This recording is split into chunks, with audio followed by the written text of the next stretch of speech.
ভারতের এনএসএ প্রধান মিস্টার অজিত দোভালের আমন্ত্রণে বাংলাদেশের এনএসএ প্রধান মিস্টার খলিলুর রহমান গত 18 নভেম্বর দিল্লিতে এসেছিলেন।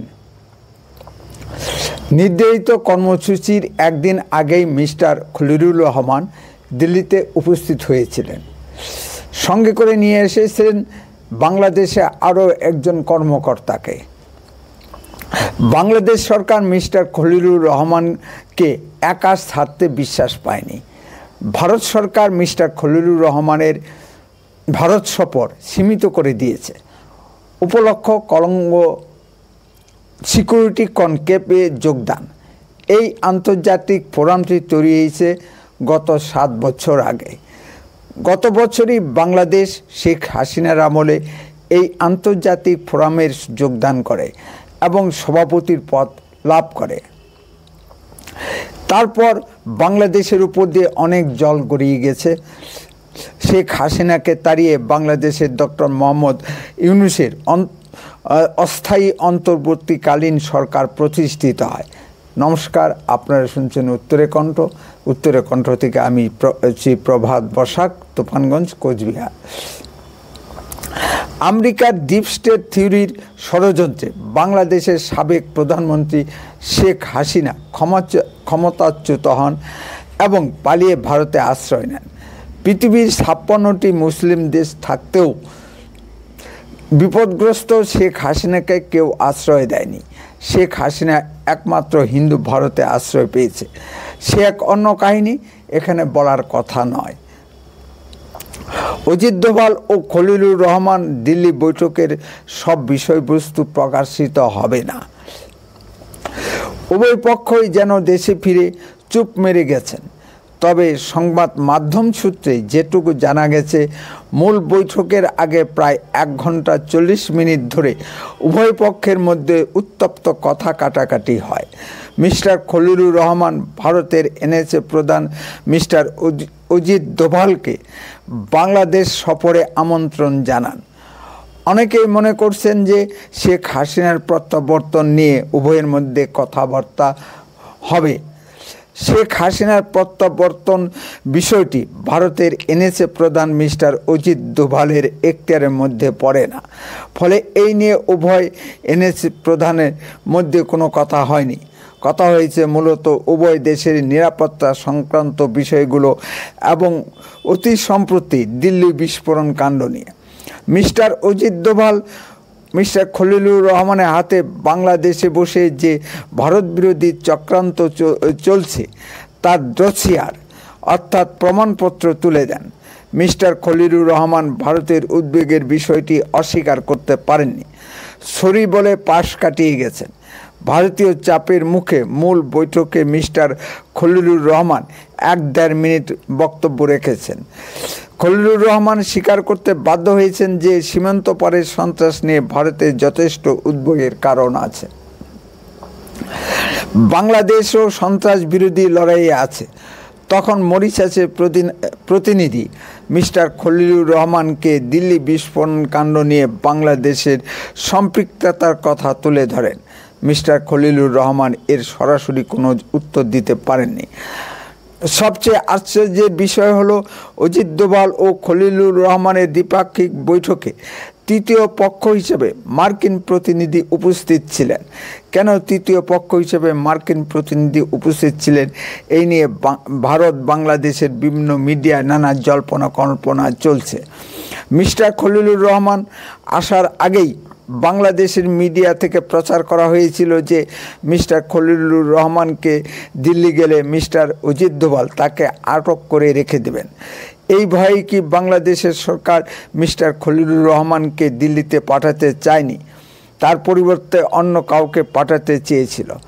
ভারত অস্বীকৃতি জানালে শেষ পর্যন্ত বাধ্য হয়ে খলিলুর রহমানকে পাঠায়। এই ভয়ে কি মিস্টার খলিলুর রহমান তৃতীয় পক্ষ হিসেবে মার্কিন প্রতিনিধিকে সঙ্গে করে নিয়ে গেছেন? কারণ দিল্লি বিস্ফোরণ কাণ্ডে বাংলাদেশ সরকারের 2 জন শীর্ষ কর্মকর্তা সরাসরি যুক্ত আছেন। এর তথ্য প্রমাণ ভারতের হাতে আছে। মিস্টার অজিত দোভাল ওই দুইজন বাংলাদেশি কর্মকর্তাকে গ্রেপ্তার করে ভারতের হাতে তুলে দেওয়ার জন্য অনুরোধ জানান।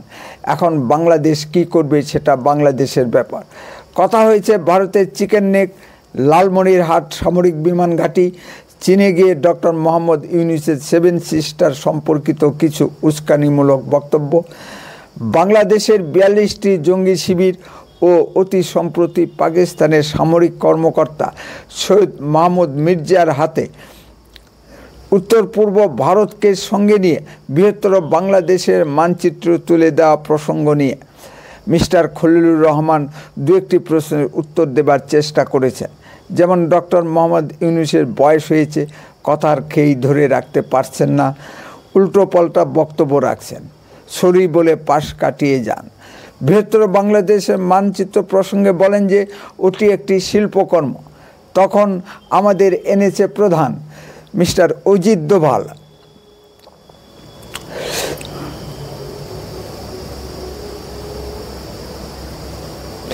খলিলুর রহমানকে প্রশ্ন করেন যে বাংলাদেশের লালমনি, তখন আমাদের এনএসএ প্রধান মিস্টার অজিত দোভাল বলেন যে ভারত যদি বাংলাদেশের রংপুর ডিভিশন ও চট্টগ্রাম ডিভিশন ভারতের মানচিত্রে দেখায়, সেটিও কি শিল্পকর্ম হবে? তখন বাংলাদেশের কেমন লাগবে? এর সরাসরি কোনো উত্তর দিতে মিস্টার খলিলুর রহমান পারেননি।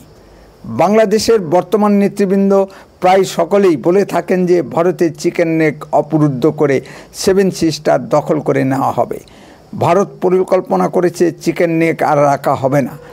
বাংলাদেশের রংপুর ডিভিশন দখল করে চিকেন নেকের সমস্যা চিরদিনের জন্য দূর করা হবে এবং চট্টগ্রাম দখল করে বৃহত্তর ত্রিপুরা গঠন করে উত্তর পূর্ব ভারতের সামুদ্রিক বন্দরের সমস্যা চিরদিনের জন্য দূর করা হবে। ভারতের এই পরিকল্পনার কথা টের পেয়ে শেখ হাসিনা সক্রিয় হয়ে উঠেছেন, কারণ শেখ হাসিনা অখণ্ড বাংলাদেশে বিশ্বাসী। শেখ হাসিনা বাংলাদেশকে ভাঙতে দিতে চান না। মিস্টার অজিত দোভাল মিস্টার খলিলুর রহমানকে 15 দিনের ডেডলাইন বেঁধে দিয়েছেন যে বাংলাদেশ সরকার সেদেশে চলা ভারত বিরোধী জঙ্গি শিবিরগুলো ভেঙে দিতে না হলে ভারত হস্তক্ষেপ করে সেই জঙ্গি শিবিরগুলি নিজেরাই ধ্বংস করে দিয়ে আসবে। এখন দেখার বাংলাদেশ সরকার কি করে। এখন প্রশ্ন হলো, মিস্টার খলিলুর রহমান কেন মার্কিন যুক্তরাষ্ট্রের প্রতিনিধিকে সঙ্গে করে নিয়ে গেছেন? আমরা সকলেই জানি আমেরিকার ডিপ স্টেট ষড়যন্ত্রে বাংলাদেশের সাবেক প্রধানমন্ত্রী শেখ হাসিনার পতন হয়েছে। বাংলাদেশের নতুন বাপ আমেরিকা বাংলাদেশকে একা কোথাও ছেড়ে দিতে চায় না, বিশেষ করে ভারতের মতো বড় শক্তিশালী প্রতিবেশীর কাছে। এই ঘটনার মধ্যে দিয়ে বাংলাদেশের ব্যাপারে আমেরিকার সম্পৃক্ততা পুনরায় প্রমাণিত হলো। অর্থাৎ আমেরিকা বাংলাদেশে বিপুল পরিমাণে অর্থ দিলে ছাত্র জনতার বিপ্লব সংগঠিত করে শেখ হাসিনাকে তাড়িয়েছে। এখন আস্তে আস্তে সব দিনের আলোর মতো পরিষ্কার হয়ে যাচ্ছে, দাবেদার ডক্টর মোহাম্মদ ইউনূস আর কিছুই নয়, আমেরিকার হাতের পুতুল মাত্র। বকলমে বাংলাদেশ শাসন করছে আমেরিকা। আমি বাংলাদেশের একজন বিশিষ্ট ইউটিউবার মিস্টার গোলাম মৌলা রনিকে অতি শিক্ষিত ও মার্জিত ভদ্রলোক বলেই জানতাম। তিনিও দেখছি গাজিয়াতুল হিন্দে বিশ্বাসী। একটি টিভি টক শোতে তিনি জানান যে বাংলাদেশ যদি মুসলিম বিশ্বকে গাজিয়াতুল হিন্দ করার জন্য ডাক দেয়, তাহলে লক্ষ লক্ষ মুসলিম যুবক এই বিপ্লবে ঝাঁপিয়ে পড়বে। আমার মনে হয় কিছু উন্মাদ মুসলিম ছাড়া আর কেউ এগিয়ে আসবে না। চীনে মুসলিম সম্প্রদায়ের লোকজনের উপর চীন সরকার কর্তৃক চরম নির্যাতন নামিয়ে আনা হয়েছে। তাদের দাড়ি রাখতে দেওয়া হচ্ছে না, টুপি পরতে দেওয়া হচ্ছে না, নামাজ রোজা পালনে বাধা দিচ্ছে, মহিলাদের হিজাব পরতে দেওয়া হচ্ছে না। এরপরও মুসলিম বিশ্বের যুবকরা চুপ করে বসে আছে, ইসলামী বিপ্লব করতে যাচ্ছে না। মুসলিম বিশ্বে বিভিন্ন মুসলিম দেশগুলো নিজেদের মধ্যে যুদ্ধ বিগ্রহে লিপ্ত কেন? তাকেই দেখুন পাকিস্তান আফগানিস্তানের দিকে। মিস্টার রনি সাহেব, মুসলিম বিশ্বের দেশগুলো কেন আমেরিকার পদলেহন করে চলে? মুসলিম বিশ্বের দেশগুলোতে মানুষের ভোটাধিকার ও গণতন্ত্র নেই কেন? এসব প্রশ্নের উত্তর আপনার কাছে আছে কি গোলাম মৌলা রনি সাহেব? বিশ্বাস ভক্তি থাকা ভালো, কিন্তু অতি ভক্তি চোরের লক্ষণ। এই বাংলা আপ্তবাক্যটি আপনার জানা আছে তো রনি সাহেব? মোহাম্মদ ইউনুস তো নোবেল জয়ী অর্থনীতিবিদ, তাহলে বাংলাদেশের খাদ্য সমস্যা দূর করতে পারছেন না কেন? পায়ে ধরে ভারত থেকে খাদ্য সামগ্রী আমদানি করতে হয় কেন? আর ভারত খাদ্য সামগ্রী রপ্তানি করতে অস্বীকৃতি জানালে ভারতের চাল বেশি দামে দুবাই থেকে আমদানি করতে হচ্ছে কেন? মাঝখান থেকে আমেরিকান কোম্পানিগুলি লাভ উঠিয়ে নিয়ে যাচ্ছে, আর কর্মহীন বাংলাদেশের দরিদ্র মানুষদের ঠেলে ভারতের দিকে পাঠিয়ে দিচ্ছেন কেন? শেখ হাসিনা নোবেলজয়ী অর্থনীতিবিদ নন, কিন্তু তিনি ক্ষুধামুক্ত বাংলাদেশ গঠন করতে পেরেছিলেন। আসলে কারো উদ্দেশ্য যদি হয় চৌর্যবৃত্তি, তাহলে নোবেল পুরস্কার বা ডক্টরেট ডিগ্রি দিয়ে কি হবে? মানলাম শেখ হাসিনা বাংলাদেশের গণতন্ত্রকে পদদলিত করেছেন, তাহলে ডক্টর মোহাম্মদ ইউনুস অতি মার্জিত, শিক্ষিত, উদার মনের অধ্যাপক মানুষ, তার উপরে নোবেলজয়ী অর্থনীতিবিদ, যার এক ফুয়ে ইংল্যান্ডের বাকিংহাম প্যালেজের দরজা ও আমেরিকার হোয়াইট হাউজের দরজা মন্ত্রী মুগ্ধের মতো খুলে যায়, তিনি বাংলাদেশের সাধারণ নির্বাচন দিতে এত তালবাহানা করছেন কেন? অর্থাৎ চুদুরবুদুর করছেন কেন? শব্দটি ভারতে অশ্লীল লাগলেও বাংলাদেশের সংসদে শব্দটি বারবার উচ্চারিত হয়েছে। ফিরে যাবার প্রাক্কালে ঢাকা বিমানবন্দরের সাংবাদিকরা মিস্টার খলিলুর রহমানকে প্রশ্ন করেছিলেন, অজিত দোভাল কেমন, লোকটি কেমন? খলিলুর রহমানের সংক্ষিপ্ত উত্তর ছিল শিশুর মতো সরল, কিন্তু নিজের দেশের স্বার্থে পাহাড়ের মতো কঠিন। উত্তরে কণ্ঠ সর্বদাই বাস্তব ও সত্য কথা বলে। আরও এই ধরনের ভিডিও পেতে দয়া করে এক্ষুনি চ্যানেলটিকে সাবস্ক্রাইব করুন, বেল আইকনে ক্লিক করুন, আপনার মূল্যবান মতামত কমেন্টে লিখুন। বন্দে মাতরম, ভারত মাতা কি জয়।